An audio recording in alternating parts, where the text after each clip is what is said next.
No jornal Rio Doce de hoje, dia de Santo Antônio, moradora do Curvelo constrói capela para pagar promessa. Congresso vota hoje veto do presidente às leis de incentivo à cultura. Novas obras da Lagoa do bairro Castanheiras são entregues hoje.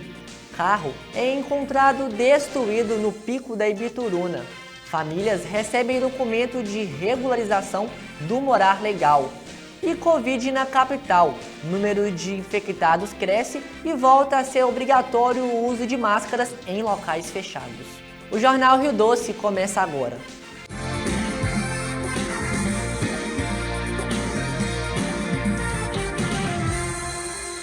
Boa noite.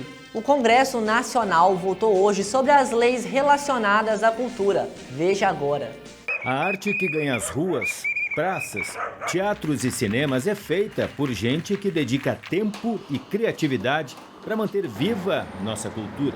Também é assim na literatura, no artesanato e na dança.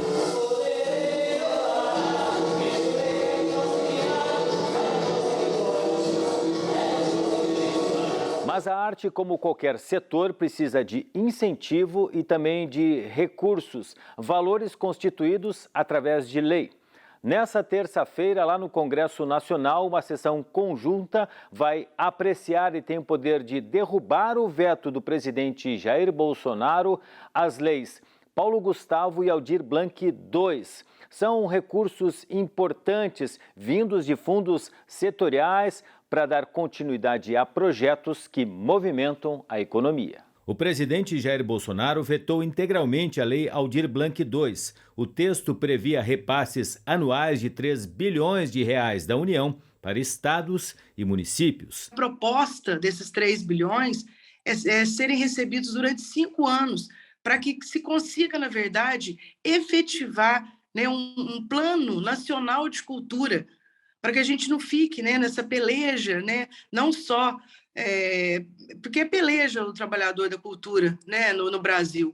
Então, a gente tem um plano sério, né, que a gente consiga, com esses recursos, né, atingir o Estado e os municípios. Já a Lei Paulo Gustavo propõe o repasse de 3,8 bilhões de reais para o enfrentamento dos efeitos da pandemia sobre o setor cultural.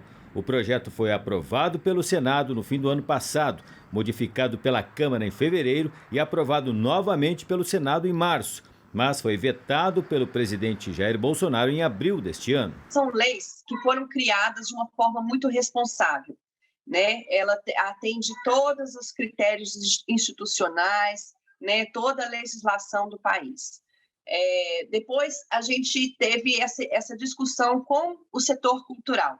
Então, no caso, por exemplo, da Lei Paulo Gustavo, a gente fez várias reuniões em Minas para discutir a lei, para aprimorar, para adequar a realidade, e a gente conseguiu levantar sugestões que, inclusive, foram incorporadas ao texto da lei, o que nos animou bastante, né? Para que um veto presidencial seja derrubado, são necessários 257 votos na Câmara dos Deputados e 41 votos no Senado.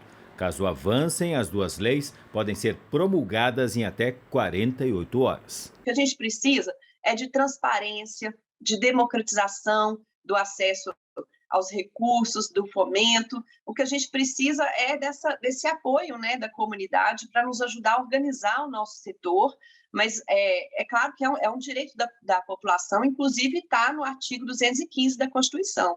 Então, né, não se sustenta essa justificativa. A gente está com muita esperança, né, de derrubar esses vetos amanhã. Ontem foi feriado em algumas cidades da região de Minas Gerais, em celebração ao dia de Santo Antônio. Uma moradora de Curvelo, que fica na região central do estado, construiu uma capela em celebração ao aniversário de seu filho, que nasceu no mesmo dia em que o santo. Falava assim: meu Deus, Santo Antônio, intercede a Deus por mim, salva o meu filho. Ao todo foram 17 diagnósticos, 2 sepsemias e 8 transfusões de sangue e plaquetas.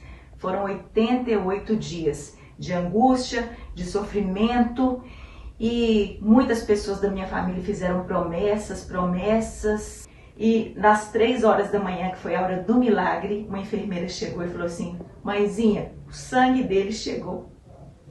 A partir daquele momento, o milagre aconteceu.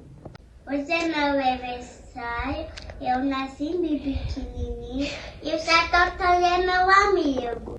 Eu ergui, junto com amigos e familiares, uma capela de Santo Antônio e Todos os Santos na nossa fazenda. Esse ano também vai ser mais um aniversário solidário. Nós vamos arrecadar cobertores e agasalhos. Só agradecer mesmo por todas as bênçãos recebidas. Obra de revitalização da Lagoa do bairro Castanheiras foi inaugurada hoje e tornou um cartão postal da cidade. A proposta é que a região da Lagoa se torne um verdadeiro parque natural com espécies de árvores dos mais diversos tipos. Inclusive, muitas das árvores retiradas de outros pontos da cidade devido a obras ou necessidade foram transplantadas para a Lagoa do Castanheira, compondo o paisagismo do local. As obras também vão proporcionar mais lazer para toda a família. Além de um espaço reservado para academia da terceira idade e parquinho para as crianças, o local conta com um espaço em formato de osso, formando um circuito com trampolim, arcos e manilhas coloridas para os cães poderem brincar.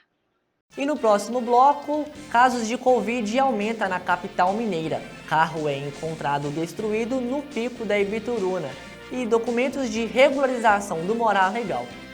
O Jornal Rio Doce volta já.